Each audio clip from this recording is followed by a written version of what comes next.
I never imagined the future I had built so carefully could crumble in just one conversation. My name is Willie, a 32-year-old software engineer from Seattle.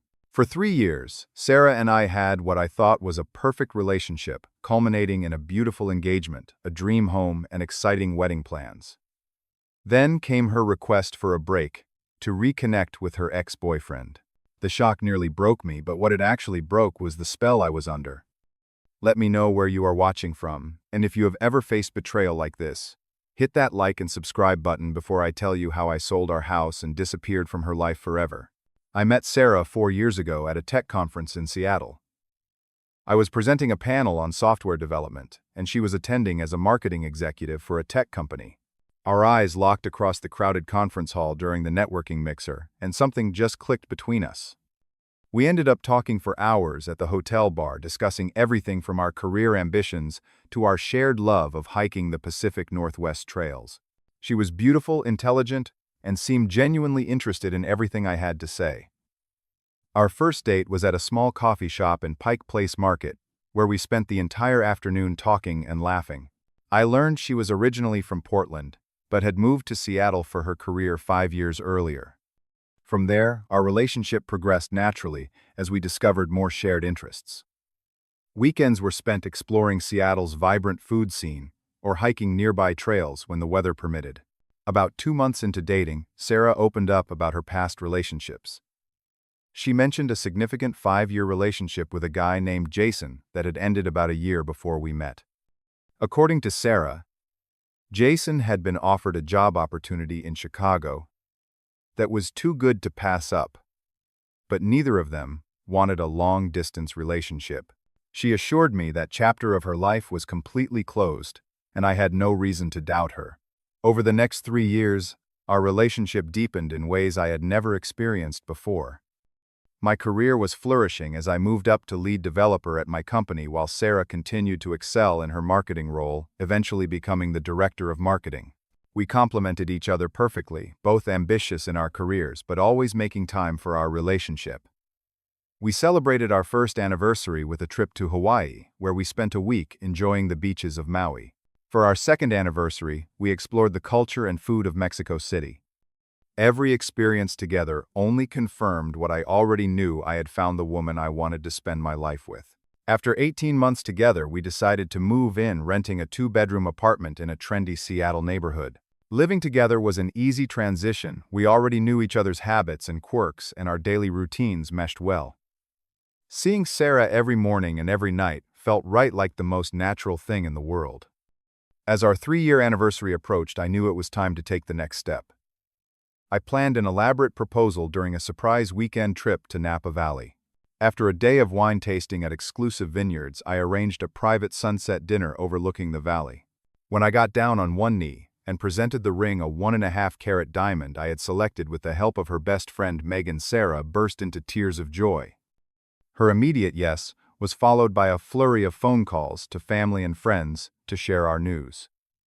Within weeks, Sarah had created detailed wedding planning spreadsheets and started researching venues. We settled on a June wedding date for the following year, giving us plenty of time to plan the perfect celebration. Meanwhile, with the housing market in our favor, we decided to buy a house together in a beautiful Seattle suburb. The 3-bedroom craftsman-style home needed some minor updates, but it had a gorgeous backyard and was in an excellent school district, something Sarah mentioned would be perfect for our future family. We moved into our new home 5 months after getting engaged. And those first few weeks were filled with furniture, shopping, painting, and making the space truly ours. Sarah seemed as happy as I was, excitedly discussing how we would transform each room and where we would host our first Thanksgiving as an engaged couple. It was about 3 months into our engagement when I first noticed subtle changes in Sarah's behavior.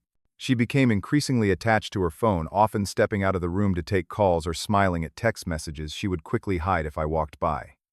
When I casually asked who she was texting so frequently, she would dismiss it as work colleagues or wedding vendors. The Sarah, who had once been so present and engaged in our conversations, now seemed perpetually distracted. Date nights that used to stretch into the early morning hours as we talked endlessly now ended earlier with Sarah claiming tiredness from work stress or wedding planning. Her enthusiasm for venue tours and cake tastings noticeably diminished, though she insisted everything was fine when I expressed concern. I tried to be understanding. Planning a wedding while managing a demanding career was undoubtedly stressful. When my gut told me something was wrong, I silenced it, choosing to trust the woman I loved instead of my instincts. Physical intimacy between us decreased as well. What had once been a vibrant part of our relationship became increasingly rare, with Sarah frequently claiming exhaustion or headaches.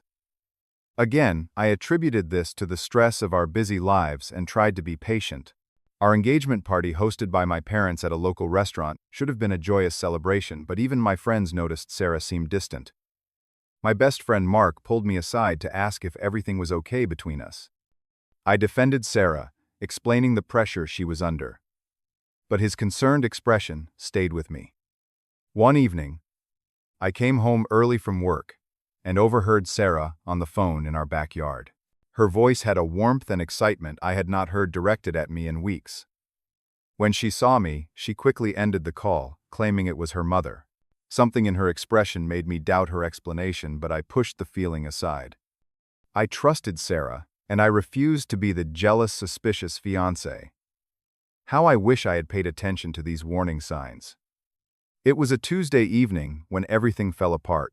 I had made us dinner, a homemade pasta dish that was Sarah's favorite. And we were sitting at our kitchen island, the remnants of our meal and half-empty wine glasses between us. Sarah had barely touched her food and had been unusually quiet throughout dinner. I asked if something was bothering her, expecting another comment about wedding stress or work pressure. Instead, she set down her wine glass, unable to meet my eyes, and said she needed to talk to me about something important. My heart immediately began racing as Sarah nervously twisted her engagement ring. She took a deep breath and said the words that would change everything. "I think we need to take a break, Willie. I need some space to think about our future." Confusion washed over me. We were engaged, had bought a house together, and were planning our wedding. What kind of break could she possibly mean? I asked for clarification, trying to keep my voice steady. Despite the panic rising in my chest, Sarah gave vague explanations about feeling rushed and needing to be certain before we got married. When I pressed further, she still avoided looking at me directly, focusing instead on her hands still fidgeting with her ring. Something in her evasiveness triggered a terrible suspicion in my mind. I asked directly, "Is there someone else?" Sarah, her hesitation before answering, told me everything I needed to know, but the words that followed still hit like a physical blow. Jason had moved back to Seattle 3 months ago, she finally admitted. They had run into each other at a coffee shop, exchanged numbers to catch up, and had been in contact since. What Sarah said next was even more devastating. She wanted to explore her unresolved feelings for Jason before committing to marriage with me. She claimed she owed it to herself to be certain before taking such a permanent step. As if that wasn't painful enough, she suggested we could reassess in a few months after she had time to figure things out. My shock quickly turned to anger as I processed what she was actually saying. She wanted to put our engagement on hold to date her ex-boyfriend, then potentially return to me if it didn't work out. The 3-hour argument that followed was filled with tears, accusations, and revelations that shook the foundation of what I thought our relationship had been. When Sarah suggested we could still live together during this break, I knew I had to leave immediately. I packed an overnight bag while she cried in our bedroom, then drove directly to Mark's apartment, where I showed up unannounced, shaking, and unable to fully explain what had happened. Mark gave me his spare room without hesitation, and I spent that night staring at the ceiling, replaying every moment of the past 3 months, seeing all the signs I had willfully ignored. The realization that our entire future had been undermined while I was picking out wedding venues was almost too painful to bear. The next morning, Mark offered level-headed advice and told me I could stay as long as I needed. I returned to the house while Sarah was at work to collect more of my belongings and my important documents. While there, I did something I had never done before. I looked at Sarah's phone, which she had forgotten in her rush to leave that morning. What I found confirmed my worst fears. There was a lengthy message history between her and Jason going back 2 months filled with inside jokes reminiscing about their past and planning times to meet. I learned that Jason had actually been back in Seattle for precisely 3 months, the exact time when Sarah's behavior had changed. They had been meeting for lunch regularly, and the emotional intimacy in their messages was unmistakable. They hadn't explicitly mentioned physical cheating, but there were references to how good it felt to be held by him again, and how they had always had a special connection. When Sarah returned home that evening, I confronted her with what I had found. Through tears, she admitted to emotional cheating but swore nothing physical had happened yet. The yet devastated me almost as much as what she suggested next, that I wait for her while she figured things out with Jason. Sarah's true plan became clear. She wanted to date Jason while keeping our engagement technically active. She had the audacity to tell me I was husband material and the safe choice, but she needed to be sure Jason wasn't the one before settling for me. The final blow came when Sarah revealed she had been removing her engagement ring when meeting Jason. She claimed it was to avoid complications in their conversations, but I understood the truth. She was already picturing a life without me testing the waters while keeping me as a backup plan. I left that night with a clarity I hadn't felt during our first confrontation. This wasn't just about Sarah having doubts or needing space. This was a fundamental betrayal of our relationship, our promises, and our future. As I drove away from our home for what would be one of the last times, I knew exactly what I needed to do. The week I spent in Mark's spare bedroom was both the most painful and the most clarifying period of my life. I cycled through grief, anger, and confusion, barely sleeping or eating. Mark gave me space while ensuring I wasn't alone with my thoughts for too long, often dragging me out for runs or bringing takeout and beer to share in silent solidarity. My moment of clarity came during an early morning run 5 days after moving out. As I pushed myself along the waterfront path, watching the sunrise over the Seattle skyline, I realized I deserved someone who would choose me unequivocally. I deserved to be more than someone's safety net or second choice. That afternoon, I contacted a lawyer to discuss the house situation. We had purchased it jointly, though I had contributed 70% of the down payment. The lawyer advised that selling the house would be the cleanest solution, allowing us to divide the proceeds according to our contributions and move forward separately. I decided to act quickly, developing a strategic plan that would minimize my contact with Sarah. I knew if I gave her the opportunity, she would try to convince me to wait while she explored things with Jason, and I refused to be manipulated any further. That weekend, Sarah told me she was going on a girls' trip with Megan. Through mutual friends, I learned she was actually spending the weekend with Jason at a cabin on Lake Washington. While she was gone, I met with a realtor at a coffee shop near Mark's place. The market was hot, and the realtor assured me we could list the house quickly and likely receive multiple offers. Over the next week, I carefully orchestrated my moves. While Sarah was at work, I returned to the house to pack my most meaningful belongings, family heirlooms, and important documents, moving them to a storage unit I had rented. I was meticulous about only taking what was undisputedly mine, leaving shared items and anything purchased jointly. The realtor came by to assess the house and suggested some minor staging changes to maximize appeal. I spent an entire day implementing these recommendations, rearranging furniture and depersonalizing the space by removing family photos and personal items. By Friday, just 2 weeks after Sarah had asked for a break, the house was officially listed for sale, with an aggressive price designed to attract immediate interest. I timed it perfectly, ensuring the listing went live while Sarah was returning from another weekend away with Jason. Her reaction was exactly as I expected. I received 15 missed calls and dozens of text messages, ranging from confusion to anger to desperate pleas to talk. I responded with a single text explaining that I was not interested in being her backup option and had decided to move on completely. The first open house was scheduled for that Sunday, and by Monday morning we had received multiple offers, several well above asking price. Sarah tried every approach to stop the sale, from angry accusations that I was being impulsive to tearful claims that she had made a mistake and wanted to work things out. When she showed up at Mark's apartment, I refused to see her, having Mark explain that all communication should go through our respective lawyers. Through mutual friends, I learned that things with Jason weren't going as perfectly as Sarah had hoped. Apparently, the reality of their reconnection wasn't living up to the fantasy she had built up, and the excitement of rekindling their romance was already fading. This information only strengthened my resolve. I accepted an all-cash offer that was 15% above our asking price with a request for a quick closing. Meanwhile, I had been quietly applying for software development positions in other cities, focusing on Denver, a place I had always wanted to live. Within 3 weeks, I had secured a new position with a promising tech company in Denver, offering a 20% salary increase and the opportunity to lead their development team. I negotiated a start date that aligned with the house closing, giving me just enough time to drive across the country and settle in before beginning my new job.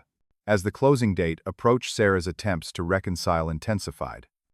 She left voicemails crying, saying she had made the biggest mistake of her life. She sent emails detailing how things with Jason had fizzled out after just a few weeks, and how she realized I was what she truly wanted. She even enlisted her parents to call me, which only reinforced my decision when they revealed she had hidden the true reason for our breakup from them, claiming I was the one who had been unfaithful.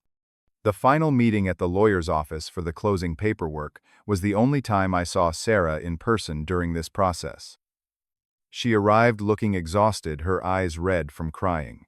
While we waited for the papers to be prepared, she made one last desperate attempt, promising to go to couples therapy to prove her commitment to do anything if I would just give her another chance. I remained calm but firm, explaining that trust once broken so completely could not be repaired. When she learned I was moving across the country, the reality of my departure finally seemed to hit her. She asked through tears if I would at least stay in touch, and I replied honestly that I wished her well, but needed a clean break to heal.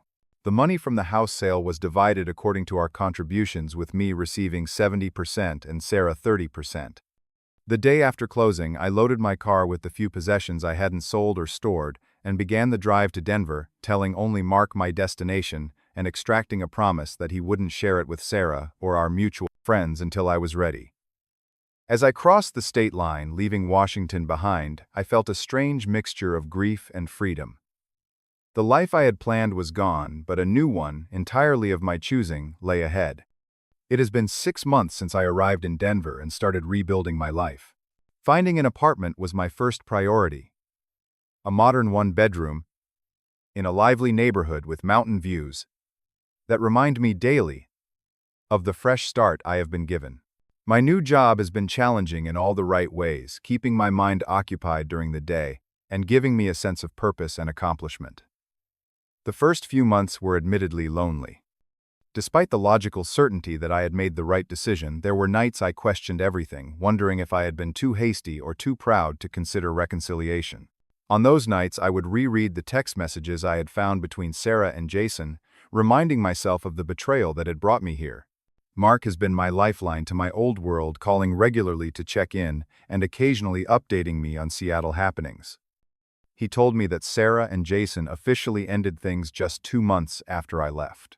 According to mutual friends, Jason had realized he wasn't ready for the level of commitment Sarah suddenly wanted from him once I was gone. The irony might have been satisfying if it didn't also make me sad for the woman I had once loved so deeply. Sarah continued to try to contact me through various channels, discovering my new email, reaching out to my parents, even sending a handwritten letter to my new company. I maintained my silence, knowing that any response would only prolong the pain for both of us. Therapy has been instrumental in my healing process.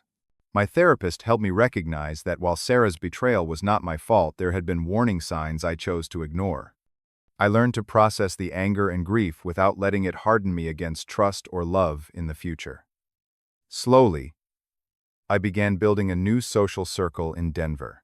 I joined hiking groups exploring the magnificent trails of Colorado with like-minded adventurers. I made friends at work, eventually feeling comfortable enough to share parts of my story with them. They were universally supportive, many sharing their own experiences with betrayal and recovery. The most important lesson I have learned through this experience is about self-respect and boundaries. I deserve to be with someone who chooses me first, who is certain about our future together, who would never consider putting our relationship on hold to explore options with someone else. This knowledge has become the foundation upon which I am building my new life. Looking back, I can see red flags I missed throughout our relationship. Sarah had maintained contact with Jason, even before he moved back, something she had always downplayed. She had a pattern of idealizing past relationships while in the midst of new ones. She struggled with direct communication, often hiding her true feelings until they became too big to contain. About 2 months ago, I felt ready to dip my toe back into dating.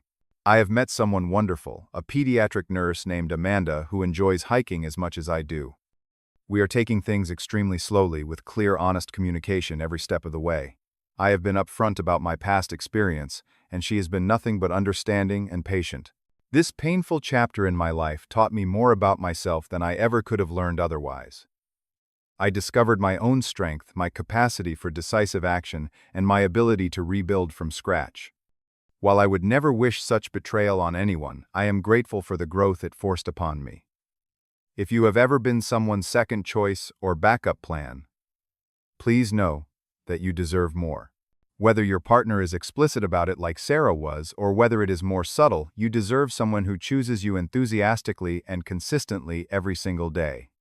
Have you ever had to walk away from someone you loved because you realized you deserved better? Share your experiences in the comments below. Your story might help someone else who is struggling with a similar situation right now. If this resonated with you, please hit that like button and subscribe to hear more stories of overcoming betrayal and finding strength. Share this video with someone who might need to hear that choosing themselves is not selfish but necessary for healing. Thank you for listening to my journey from heartbreak to healing.